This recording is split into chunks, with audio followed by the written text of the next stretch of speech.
ating pong panonood dito hong ongoing investigation dito sa paggasta ng tanggapan ng Vice Presidente at maging ng DepEd sa confidential fund. By the way po, si VP Sara daw po ay nasa Kamara ngayon at dinadalaw ang kanyang Chief of Staff na temporarily po ay hawak ngayon ng Kamara dahil po doon sa contempt na kanya pong inabot dito ho sa huling hearing nila tungkol pa rin po sa isyong ito. Nababanggit po sa naturang pagdinig mga kapatid, ang Joint Circular Number 2015-01 na may petsang Enero 8, 2015. Ito po ay guidelines on the entitlement, release, use, reporting, and audit of confidential and or intelligence fund. Bago po natin kausapin pong ating mga kapanayam, gusto ko lang pong ilatag ito bilang premise po sa ating mga pag-uusapan at katanungan dito po sa kanyang rasyonale. Ibig sabihin, ano ba ang dahilan kung bakit po naglabas ng naturang joint circular ang mga tanggapan po ng COA, DBM, DILG at maging GOCCs at Defense Department dito po sa joint circular na ito. Ano ba mga dahilan nito? Sa dulo po nito nakalagay klarong-klaro, the utilization of such funds is generally confidential and classified by nature, which requires not only strong internal controls in the release and utilization thereof, but also strict accounting and auditing rules to prevent mishandling or improper application of the funds. I repeat, but also strict accounting and auditing rules to prevent mishandling or improper application of the funds. Itong mithiin nito. Kaya ang tanong natin dito po kay former COA Commissioner Heidi Mendoza ay, Ma'am, maganda umaga po sa inyo at salamat sa inyong panahon, Ma'am. Sana wag maingay. Apo, hindi nga maingay, Ma'am. Good morning po. Sorry po. Good morning. Oh. Good morning, Ted. Good morning sa lahat ng iyong tagasunod, nakikinig sa programa. Natutuwa ako at naimbitahan ako dito at lalong tuwang-tuwa ako dahil parang nag-sync yung ating mind. You were mentioning about yung strict accounting and auditing rules, and in fact, sinimulan mo yung programa mo sa pagbabanggit ng mga ahensyang nandito. Ito rin ho yung gusto kong bigyan ng diin ngayong umaga. Okay, sige po. Yung rationale nung pag-issue ng joint circular. Okay. Dahil pag pinakinggan po natin yung mga hearing, parang ang hinahanap natin, wala bang magsasalita ng tungkol sa protection ng government funds, di ba? Ang laki nakikinig ay hindi ko po alam yan, hindi nagdaan sa kamay ko yan. Nawala po ata yung tinatawag nating mindset na bilang public official, ang hinahawakan kong pera ay pera ng bayan, kaya dapat ito'y aking ingatan. At nakalagay po dito yun, na bagamat sinasabi natin na the utilization of the fund is generally confidential and classified by nature, but it also requires strong internal control in the release and utilization, as well as accounting and auditing rules to prevent mishandling or improper application of funds. Okay. Nakalagay po dyan, pati agency accountant, they must ensure na yung confidential fund ay hindi nag-e-exist dun sa cash accountability ng Fidelity Bond. Kaya dapat ang unang tanong ng Kongreso dun sa accountant, magkano ang Fidelity Bond ng Special Disbursing Officer? Ay by 125 million ng withdrawal magkano kaya ang Fidelity Bond? Kasi kung hindi siya magpakita, ika-cancel natin yung Fidelity Bond para proteksyonan yung interest ng gobyerno, di ba? Pero walang nagtatanong nito, Okay, sige po. Maganda yung nabanggit kaagad po ni former Commissioner Heidi Mendoza. So, Ma'am, bago po yan, kasi nga, klaro ho naman sa hearing kung paano po ito na withdraw in cash sa Land Bank. Pwede ho bang simulan natin po ang diskusyon, Ma'am? Opo. Paano ba ang liquidation sa confidential fund? Kasi po, Ma'am, in the light of the liquidation report, at mga acknowledgement receipt na as you know, siguro ngayon, laganap ang mga pangalan po na Mary Jane Piatos, meron din pong pangalan na Fernando Tempura. Yes. Okay, meron din pong isang Kokoy Villamin na hindi din po mahagilap. Paano ba dapat ang liquidation po ng confidential fund ang isinusumite ng mga acknowledgement receipt, ma'am? Go ahead po, please. Ay, Ted, Heidi lang. Hindi ako masyadong komportable sa salitang ma'am. Ano? Heidi. Nabibigitan ng aking kalooban pag tinatawag ako ng ma'am. Okay, Heidi. Pwedeng lagyan muna natin ng distinction kasi I think ito yung nagdadala ng gulo doon sa nami-mix doon sa pag sinabi natin cash advance. Ano ba ang ibig sabihin nito? Akala ata pag cash advance ay withdraw mo lahat ng cash, di ba? Cash advance una, ang pagkakaiba ng regular fund at confidential fund. Ang regular fund ay siyempre sinasubmit ang dokumento, naka-attach sa voucher at lahat ay nakikita ng kung sino mang nakakakita ng voucher.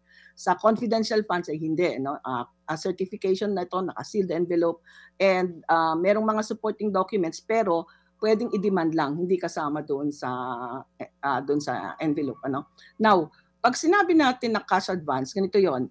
Ang regular expenditure ng government, di ba, halimbawa, bibili ka ng mga papel, kukuha ka muna ng purchase order para makapasok ka sa isang kontrata, i-establish mo muna 'yon, meron kang delivery receipt, etc. Saka magpa-process ng cheque, di ba, Manong Ted, PJ Tacha. Pero sa cash advance, para bagang eto na yung advance mo, ito na yung cash mo. Yan, ibibigay sa iyo yung cheque. Pero yung cash advance na yon, hindi basta-basta ini-issue.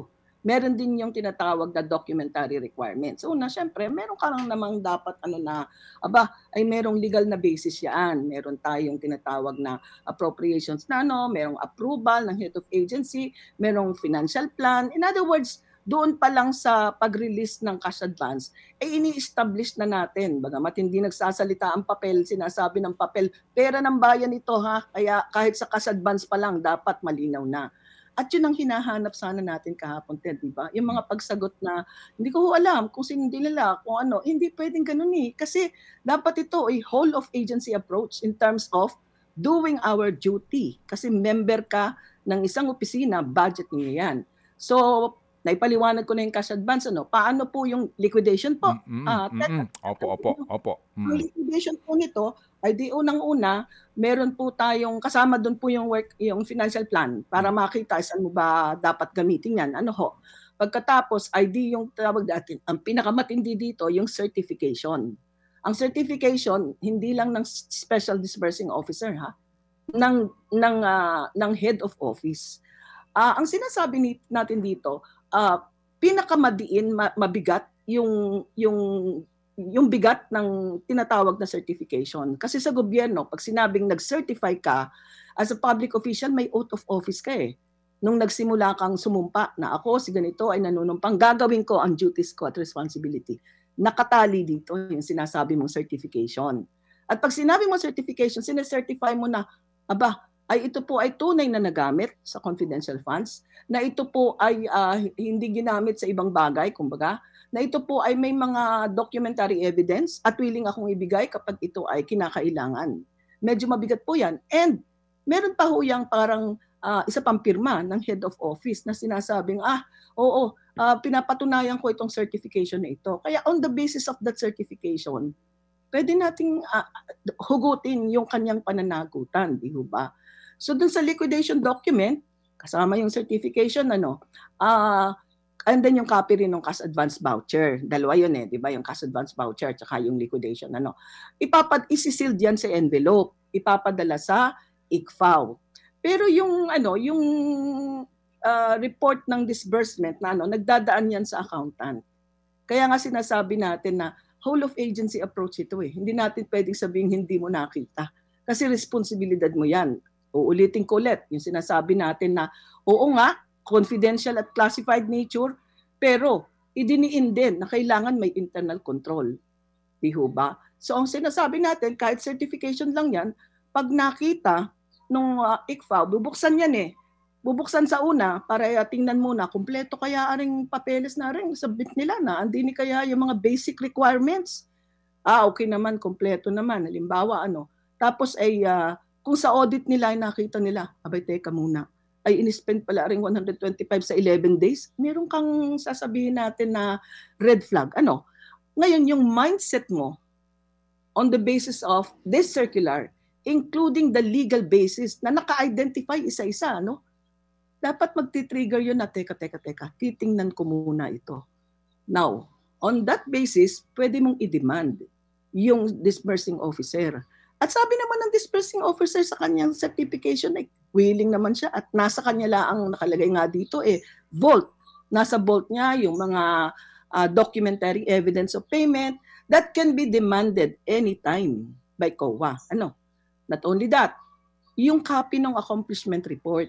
Ang copy ng accomplishment report ng confidential expenses na pinagastusan doon sa mga programa sinabi nila, dapat may binibigay na kopya ito, hindi lang sa COA, sa Presidente, sa Senate at sa Congress. Kung kaya nga hindi na naman kailangang sulatan ng kanyang chief of staff yung COA na wag mong ibigay dokumento. Because in the very first place, kung alam nila ang guidelines at nasa puso nila yan, alam nilang may kopya ang Congress at Senado, pati na ang Presidente. Ganun lang kasimpleng liquidation. So halimbawa naman, tingnan natin yung ideal na setup. Kunyari ay ayos naman yung certification, wala ka naman nakitang kakaiba, tapos in-audit mo ay okay naman, ay di magse-certify ka naman na bibigyan mo na sila ng clearance. Yung clearance naman na yun, ika-copy furnish ang auditor. Remember, Manang Ted, may dalawang type ng auditor, yung resident auditor, yung special auditor, o isa ito, yung ICFAO auditor naman, in this case. Pagkatapos, pag nabigyan na, syempre iti-take up na siya sa books, isasarado mo na yung libro ng cash advance. Kumbaga, ay wala ng cash advance, ay fully liquidated na. Kumbaga sa libro itong cash advance ay para bagang in advance muna, ay paunang hindi open pa siya. Liability pa siya, kumbaga. Hindi naman liability, receivable, parang ganyan. Pero dahil hindi pa siya nasisettle, ay di naandyan pa. Pero pag sinabing na-liquidate na-certify na ng COA na okay yung liquidation, iano mo na siya, lalagyan mo na siya ng corresponding entry para isara mo na siya at maging expenditure na siya. Consider mo na valid expenditure against confidential funds. Yun technically yung ideal na setup ng liquidation. Manong Ted. So basically, in summary, dun po sa mga sinabi nyo, yung mga sinasagot ngayon ni VP Sara and even po na kanyang Chief of Staff, hindi nila pwedeng sabihin yung wala kami knowledge dyan, hindi namin alam yan, hindi nila pwedeng gamitin po yung mga salitang yon bilang pambala dito sa ibinabato na issue ng confidential funds.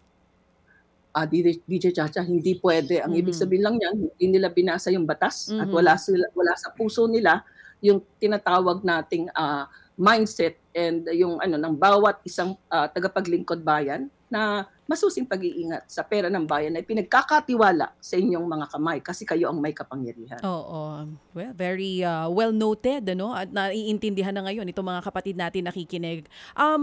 Professor, Ma'am Heidi, during your time bilang isang COA commissioner, puntahan po natin yung halimbawa may nakitang acknowledgement receipt or unusual names dun sa acknowledgement receipt na halimbawa yung binabanggit ng isang kongresista na same yung pangalan pero magkaiba yung signature. Red flag po agad ito para sa nag-audit.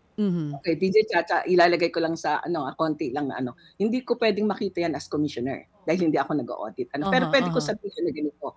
Naging auditor din ako, di ba? In fact, nag-audit ako ng confidential funds ng Air Force, no?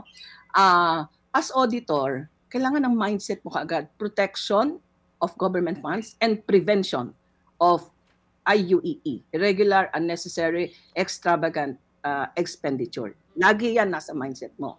Now, kung pagtingin mo pa lang doon sa reimbursement receipts, ay yun na ang nakita mo. Ang tawag ko nga dyan, nakaka-insulto naman ito. Ini-insulto yung talino mo, di ba? Plain alam mo na kaagad na mukhang kaduda-duda ito. Pero before ito ang tingnan, ang una ko talagang hahanapin, kasi dapat nga, mindset mo, protection ng interest ng taong bayan, ng pera ng bayan. Ang una kong tanong, ang laki-laki naman ng mga cash nitong advance nitong SDO na to. Doon pa lang magsisimula na yan Ang laki ng cash advance ng SDO na to. Tanungin ko nga, magkano ang kanyang fidelity bond? Walang nagtanong yan Ako mismo gusto kong tanungin, hindi naman ako sinasagot. Kasi ibig sabihin nun, proteksyonan mo kaagad, advanced thinking, kumbaga, di ba? Magkano ang kanyang bini-withdraw? 125 million, total of 500 million. I am a bit curious. How much is the fidelity bond? Kung ang fidelity bond ay higher, wala tayong problema. Ang pupuntahan ko ito ng red flags. Red flags, okay, nagbayad ka kay Mary Grace Prieto. Pag nakita ko yan, meron tayong tinatawag na follow the money, no? As auditor, investigators, pina-follow mo yan. Kung nakita mo doon sa step-by-step na pag-follow mo, okay, una, tinignan mo muna yung prevention. Meron bang fidelity bond na enough to cover or mas malaki? Pangalawa, tingin ka ng purpose. Ano ang mandato ng ahensya? Ay, Vice President, ay, DepEd. Anong programa ang related dito? Kung kaya nga doon sa isang interview na sabi ko kung ako yung auditor nito, total or complete disallowance yung entire CA, yung entire CF. Bakit? Yung purpose hindi nila na-establish kung bakit nila kailangan ng confidential funds. Third step na, kanina nagsimula ako doon sa prevention, fidelity bond. Ngayon ay nandun tayo sa purpose. Third, yung documentation. Kung makita kong may red flags, automatic yan. Hindi kayang ubusin in 11 days. Yung tanong ni Congressman kahapon, very valid yun. Bakit hindi nyo muna inobligate, etc.? That's very valid. Nakakalungkot dahil naghahagalap ng sagot. Mukhang hindi naiintindihan yung proseso, di ba? Mukhang hindi pinag-aralan. So after nun, pag nakita mo na yung mga red flags na yung ganyan, ito yung kakaiba. Kasi a lot of times, pinapakinggan ko, sasabihin ng ICFAO, wala ho kaming responsibilidad na ganyan, hindi ho namin sakop yan, etc. etc. Konting paglilinaw lang. Dito sa panahong ganito na nakita mo ng may red flags, ito yung dahilan kung bakit ang ICFAO nakalagay sa Office of the Chair. Magko-confidential memo ka na sa chair mo. Sasabihin mo, Chair, our initial evaluation of the documents are showing high fraud risk, or pwede mo nang gawing lakasan ng loob, high incidence of fraud, and therefore, may I recommend immediately the conduct of a fraud audit. Ayan. Nasa mandato yan. Kaya nagugulo kasi tinatanong ng Kongreso na yung auditor na bakit hindi mo tiningnan? Bakit hindi mo inano? Kasi na-expect nila na ito ay parang fraud audit. Kailangan linawin po natin sa lahat, lalo na sa ating mamamayan. Dahil binubugbog po yung auditor. Nagagalit sa COA, pati ako binaaway, compromise daw yung auditor. Tingnan ho natin. Kami ho nag-i-issue ng guidelines. May iba't ibang uri ng audit, may iba't ibang scope, may iba't ibang pamamaraan. Kung gusto po natin na sabihin natin na i-audit natin siya to establish liability at yung nakikita natin na fraud risk, something like that, or sa akin, incidence of fraud na yan kailangan i-call natin yung ang tinatawag nating interagency coordination ng ombudsman at sa COA. Kasi tingnan natin ang tagal-tagal ng hearing. Ayan, nagsialisa na yung iba. Ano ang nai-establish natin dito? Sasabihin natin, okay, for legislative purposes, tama din. Hindi ba na-establish na natin yung legislative purpose? Kailangan i-revisit kung sinong bibigyan. Kailangan i-tighten yung rules. But take note, the rules and procedures in the audit of funds, solely responsibility yan ng Commission on Audit. In doing so, avoid natin sa being political. And at the same time, nakaabang tayo. Anong magiging action? Kumbaga, doon ka na kaagad sa action para ma-prevent mo pa. Remember, they are currently in office. Wala namang nag-suspend sa kanila Ay dapat ito inaayos natin kasi they are still in power, they are still in office, they can still, ang tawag natin, manipulate documents. Sorry nag-iisip lang ako from the point of view of an investigator and auditor. They can tamper documents, they can manufacture documents because they are still in office. Opo. Ma'am Heidi, opo, pwede ho ba akong maglambing lang sa inyo Sandali lang po. I hope you don't mind para kayo makapagkape muna sandali. Meron lang po kaming mga importanteng, alam nyo na, hanap buhay po naman para po sa Christmas bonus ng aming mga empleyado dito. Joke lang. Opo.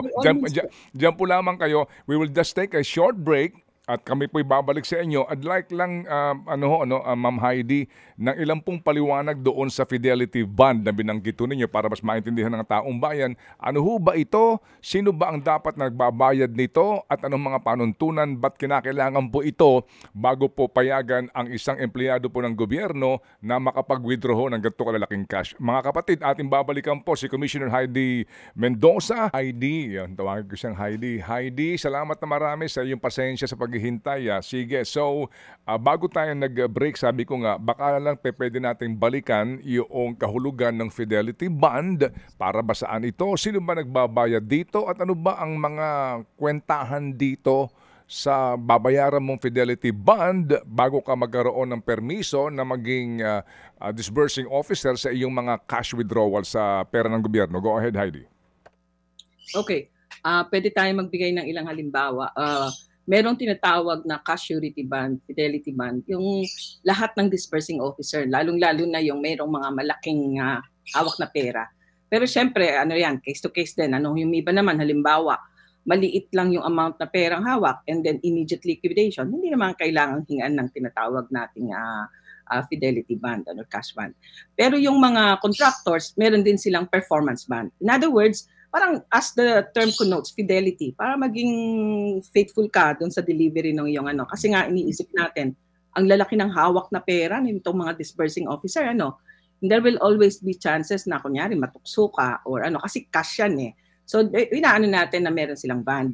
May mga providers nito. Yung mga providers nito, syempre maghahanap ang gobyerno ng pinakasabi natin na mainam based on the cost, in cost consideration. Pangalawa, yung kanilang experience, yung kanilang record. Halimbawa, mahusay ba yan? Na pag kinol natin yung band, nakaka-deliver ba sila nung pera na kailangan? So, yun yung natin. And then, binabayaran ng gobyerno yan. This is part nung tinatawag nating controls para ma-prevent na yung tukso sa pera. Okay, sige. So para mas maliwanag, ano ho ito, ito'y garantiya na yung pong pinagkakatiwalaan mo ng pera, yung kumukuha sa bangko ng pera, pag siya'y tumakbo, dinispal ko po ito, nagka-problema, meron pong pang-abono dun sa mawawalang pera. Ganun po yun. Sige, may tanong lang po si Chacha ngayon, Heidi. Yes po. Okay. Professor, dun po sa mga nabanggit nyo kanina, you're talking about yung mga duties na dapat ay ginawa nga po nitong auditor dito po sa issue ng confidential funds ni VP Sara. So, nagkulang po ang COA dito sa pag-audit sa Confi Funds si VP Sara? Hindi naman sila nagkulang. Hindi naman pwedeng sabihin nagkulang. Ang masasabi natin dito ay yung mindset lang. Yung mindset, di ba? Kasi yun ang nag-i-spell ng difference eh. Meron tayong tinatawag na the auditor's mindset. Yung nakukuha mo kaagad, what is the next step? What is the next to go further and follow the trail. Kasi nakastick lang yung audit doon sa regulation na sinasabing this is confidential in nature. Nakalimutan yung dulo.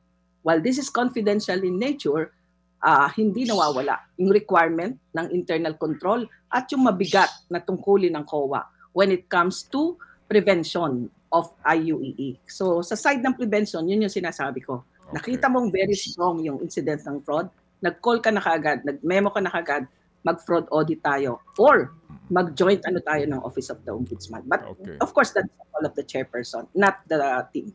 Okay. Kasi po, ang binabanggit po ni Heidi na IGFAO ay yung Intelligence and Confidential Fund Audit Unit, no? Ito po iyon. So kumbaga, Heidi, ang prinsipyo dito, kung sa simula pa lang ng paggasta doon sa mga withdrawals at sa kanilang pagsumite ng liquidation, nakita na dapat ng audit unit na may red flag at naging dahilan para hindi napayagan yung further release pa ng confidential fund. That's it, Tama po yun. At ulitin ko ulit, ang unang tinanong muna magkano ba ang fidelity bond nito? Kasi kakabahan ka na dapat. Ito yung preventive side ng audit, di ba? Sabi natin, duty natin yun, yung prevention di ba? So kahit na sabihin mong confidential funds yan, iba ang audit guide, agree ako. Pero the mindset na nagsasabing, teka, 500 million na pinagkakatiwala ako dito sa SDO na to, nandun sa amount, di ba? Okay. Ako kagad maglalaro. Magkano ang bond dito? Baka naman naitanong din. Hindi naman natin alam. Baka naman naitanong at baka naman maayos ang band. Opo, sige po. Okay. So, Heidi, sa pangyayaring ito, napanood naman natin at ito naman ay may mga katibayan, may ebidensyang iniharap mismo sa pagdinig ng Kongreso. Itong mga pinirmahan na mga acknowledgement receipt na ito, na mga klaro naman na mga pangalan ay gawa-gawa lamang. Pwede bang ikatwiran dito na kaya gawa-gawa lang yung pangalan niyan kasi confidential informant kasi tinatago yung pangalan, nagbibigay kasi sila ng mga confidential information. Itago natin yung pangalan, alias Piatos, alias kung Chicheria o ano man. Kasi nga ang mga pangalan ay dapat itinatago. Pwede bang katwiran 'yon? Hindi ho. Sana nilagay nila alias. Hindi naman nila nilagay na alias di ba? At saka ang ano nito, hindi na pwedeng i-call yun eh kasi na-satisfy mo na eh. Kaya nga confidential, that's why ang sinabit mo muna ay certification na naka-sealed envelope, di ba? Ted, Manong Ted. So yun yung compliance niya. Remember, ito inilabas yung documentary requirements nung nag-issue na sila ng AOM, di ba? Oo, so ibig sabihin, tinitingnan mo na yon. O, ito na yung actual documents. And remember, may certification ka eh as SDO at yung head of agency na sinasabi mong ito ay mga totoong pinagamitan ko. O, ito ang ebidensya. Paano mo ngayon sasabihin na alias lang yan? Taken care of na yung concern na yan eh. Kaya nga naka-sealed envelope at hindi yan kasama dun sa actual na ipinapadala sa ICFAO, di ba? Lumabas lang to dahil idiniman na on the basis of the AOM and pinalabas ng Kongreso. Okay. So, tugod kang ilibig mo yung totoong resibo. Dito po sa pangyayaring ito na ito ang isinumite, no? Libo-libong mga resibo ito, acknowledgement receipt, na questionable nga ang mga pangalan. Sa ganitong pangyayari, sino ang magiging responsable sa level na ito doon sa pagsusumite? Kasi 'di ba, as you know, mayroong isang nakatanggap ng halaga na sa loob lamang ng isang araw 15.8. Opo, nakapag-distribute siya ng pera sa ang address nito sa Osamis lang. Para bagang sabi nga doon sa hearing, napaka-imposibleng sa loob ng araw maubos mo yung perang ganyan.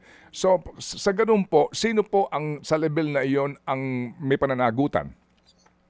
Okay, Manong Ted, unang-una, ang may responsibility dyan, yung nag-issue ng certification, di ba? Dalawa sila, yung Special Disbursing Officer and the head of agency, di ba? At very clear ang certification. Sabi ko nga, mabigat ang certification, kumukonekta ito dun sa oath of office ng bawat nag-issue niyan as a public servant. Pero hindi natin pwedeng i-exclude yung other kasi meron tayong tinatawag diyan na determination of liability. Ano ang level ng kanilang participation? Halimbawa, ikaw ay accountant, nakalagay doon na dapat ay inalam mo kung ito ba ay merong internal control. Dapat ikaw ay cashier. Dapat ikaw ay finance hindi ayoko isa-isahin na para bang nambibintang ako. Ang gusto ko lang sabihin ay under the whole agency approach kasi ito'y pera ng bayan at the mindset na ako'y lingkod bayan, pera to dapat kong ingatan. Lahat may responsibility. But kailangang i-determine ng team kung ano yung extent ng responsibility on the basis of the documents and the transaction.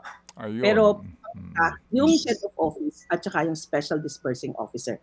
At kung pwede ko lang idagdag, matindi yung provision din dito sa joint circular. Nakalagay doon na in the event na i-demand mo yung restitution at hindi mo na restitute, that is a prima facie evidence that you have misappropriated. I may not have quoted the right words kasi medyo 10 taon na mula nung sinulat namin ito. Parang gano'n ang epekto. Malalim yon. Para bang halimbawa ngayon na tayo ay nag-uusap na nito, iniisip ko meron na kayo nag-demand? Kasi kung nag-issue na talaga ng notice of disallowance, in effect, it's a demand. Diba? At hindi na ibalik, it is it's a prima facie evidence. I leave it to the legal Pero yun ang sinasabi ating batas. So sa ating mga napanood, Cha at Heidi sa congressional inquiry, yung request nagsisimula sa request, di ba? Na pirmado ni VP Sara, no? Request mismo nagsisimula.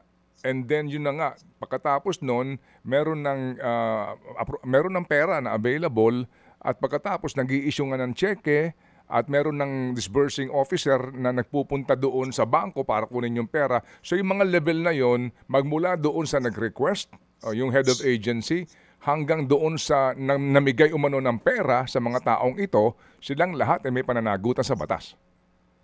Tama, Manong. Tama yun, Ted. At ito yung gusto natin, na-shock din ako na sinabi nilang 125 million kukunin sa bangko and then cash na ilalabas.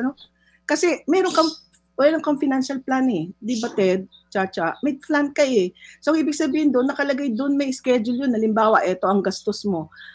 Dahil ikaw ay lingkod bayan, ang una mong iisipin, nag-iingat ng pera. Kaya nga tama si Congressman Garin, Janet Garin. Sabi niya, gusto ko isipin, paano ko ma-hold up? Paano ko misappropriate? Yung question, saan inuwi? Dinala ba sa opisina? Ito ay questions na dapat tinanong ng mga may katungkulan, di ba? Teka muna, bakit pinibidro mo lahat yan? Saan gagaling yan? Kasi usually, pag cash advance, ang i-withdraw mo lang, naka-release naman na yan sa ano, no? Pwede break yung gastusin or pwede mong i-deposit sa isang account na nakalagay doon, kunyari, official account na meron kang ka-joint para ibig sabihin hindi mo basta-basta magagalaw yan at doon ka unti-unting huhugot ng pera on the basis of your plan. Yun ay paglalagay ng proteksyon. Nagtataka ako. Wala ni isa man nag-isip at wala isa mang nagtanong. Sorry pero sa akin masakit ito, masakit sa bangs sakit sa heart, sa Curtis. Walang nagmalasakit kung paano ingatan yung pera.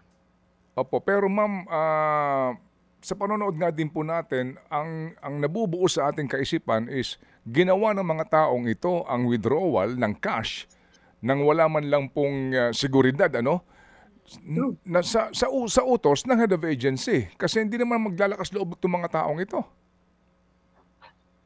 Unang-una, ito nga ho nung sinasabi niyang hindi ko alam yan, hindi ko hindi pwede Sino ba nagbuo nung iyong tinatawag na financial plan or a program?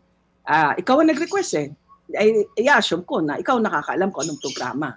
And then remember, kapag i-withdraw na yan, alam mo yan Kasi sasabihin niya, lalong hindi pwedeng sabihin ng chief of staff na hindi niya alam. Ang chief of staff, shadow yan ng head of agency. Diba? Bawat kibot niyan, alam yan. Sasabihin, oy, na-i-withdraw na ba yung cash advance? Monitor mo yan. Kasi as head of agency, ikaw ang may doon sa pag-i-implement ng programa di ba? So sa tanongin mo, teka, nandiyan na ba yung cash advance? At bilang head of agency na public servant, tatanungin mo rin, uy, teka ha, ingatan niyo yung pag-withdraw ng funds. Remember, Ted, pag mag-withdraw nga ako, parang kahit na maliit na pera lang at maliit naman ang pera ko, nagkukunwari pa akong may dalandyaryo, staple ko pa, kasi takot ako, di ba? So, dapat ganito ang assumption natin as public servants. Pwede ba ako mag-joke? May malasakit sa center, pero walang malasakit sa pera ng bayan. Opo. Ma'am, dito po sa pangyayaring ito na although hindi po kasi wala nga itong sila Gina Acosta, wala itong si Edward Fajarda. Ma'am, meron po ding pananagutan po sa batas kung doon sa pag-withdraw mo ng cash na iyon, 150 million, ay iuuwi mo kasi kung walang space doon sa opisina, wala ka namang pagtataguan doon. Kung inuwi ito sa pribadong bahay, sa mga bahay nila, o may hinatirampong tao sa bahay nila dinala yung pera. Manunted, lahat yan may responsibilidad kahit yung cashier na nag-issue ng cheque. Dapat i-remind mo yan. Ito yung ating distinction. Nalulungkot ako kasi karamihan sa career officer dito na drug. At alam ko na maaring ang hindi sila isinali dyan. Pero huwag niyo sanang isuko yung responsibilidad ninyo. 27 years kayo dyan, ilang taon kayo dyan, totoo yun. Naniniwala akong matino kayo at may malasakit kayo sa Pero huwag nating alisin yung karapatang magtanong at magsuhestyon, di ba? Kaya niyan, sinabi mo, pwede bang iuwi? Under the law, hindi pwede. Lagyan natin ng ibang insidente. Kung halimbawang pag-uwi ay nagkasunog. Halimbawa lang, o pwede niya sabihing nasunog, etc. Paano natin i-establish yung liability nito? Di magiging personal yan. In the determination of the liability, hindi pwedeng yung nag-uwi lang. Kailangan aalamin din yung nandun ba yung controls, kanino ba siya nagpaalam, sino ba yung nag-approve na iuwi yan. Dahil under the ng government, ito yung sinasabi kong mindset, kailangan ang numero unong ay ingatan mo ang pera ng bayan na parang pera mo. So kung pera mo yan at nasabing, uy, i-encash na yung cheque, uy, teka ha, baka pwedeng magpa-deliver na lang tayo. That's one. O kaya baka pwedeng sabing, baka gusto mo na manggawa tayo ng isang account na sabihin natin na joint account mo saan dating nilalagay doon yung pundo para isa-separate lang kasi hindi siya pwede sa with the approval of course of the head of office. In other words, mag-uusap kayo bilang bahagi ng isang ahensya na may concern sa pera ng ahensya nyo kung paano nyo iingatan yung Hindi natin pwedeng sabihin, hindi ko po alam kung paano yan at hindi kasali din yan. Okay. Hindi pwede. Sala sa hulog ito. Opo. Pahabol pong tanong mula kay Chacha. Cha, go. Doon po ba sa tagal ng pag-upo nyo, Professor Heidi, bilang former COA Commissioner, alam natin hindi kayo mismo yung nag-audit, ano? Pero sa mga ganitong klase ng pagkakataon, halimbawa sa pag-audit on confidential funds, kung nung panahon na yun ay meron man, kung wala kahit sa normal na pondo po na ibinibigay sa mga ahensya ng gobyerno, yung mga ganitong klase ng ARs po ba for you during your time, masasabi nyo po, kahit hindi dito sa OVP or sa DepEd, red flag po ba talaga itong nangyayari ngayon? Naranasan ko yan dahil ang dami ko namang inaudit. Hindi lang yan red flag. Talagang fraud risk yan, fraud incident yan. Kasi meron tayong tinatawag na incidents of fraud na kailangan tatanungin mo kaagad, ano yung manner of concealment? Kailangan, balik tayo sa mindset, pag revisa mo ng dokumento, pag analyze mo, nakalagay ka agad sa isip mo paano ginamit ang pondo. Pag nakita mong ganon at nakita mong ayan, iba-iba ang pirma, iba-iba ang pangalan ay sounding kakaiba, ang pirma parang iisa ang pumirma, dapat meron ka na kaagad na, ay teka, mukhang mataas ang fraud nito. Wala ito sa responsibilidad ko bilang ICFAO, bato kung saang team ang dapat merong kakayanan at competence dito. Yun yung So sa tanong mo, hindi lang red flag, talagang fraud na yan. Kasi kung kayo nga na ordinaryong mamamayan, nakikita na wala naman sigurong tao na gano'n. Yung sinasabi ng Kongreso na tingnan yung NSO registration, ginagawa namin yan, ng auditor kami. Nag-audit ako ng R, nag-audit ako ng Makati, nag-audit ako ng nakakita tayo ng mga ganyan. Immediate yung una, kami nga, ang ginamit pa nga namin ng confirmation sa COMELEC records. Kasi yung COMELEC, gusto niya importante. So lahat ng ways and means by which you can uncover the manner of concealment of these fraudulent transactions, nasa mindset yan ng auditor.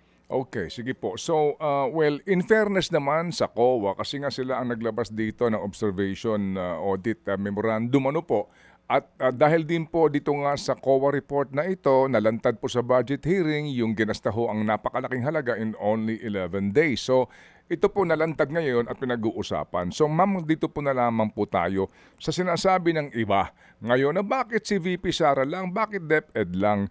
Sa inyo ngayon, sa inyo pong kaisipan, paano po kaya ang pagbusisi naman sa ilang pong confidential fund, considering po na wala din pong hindi naman po ito na ilalabas sa website ng COA, itong kanilang mga observation memorandum na ito. Baka naman nangyayari po ito sa iba, hindi lang po natin alam. Paano ho kaya ito?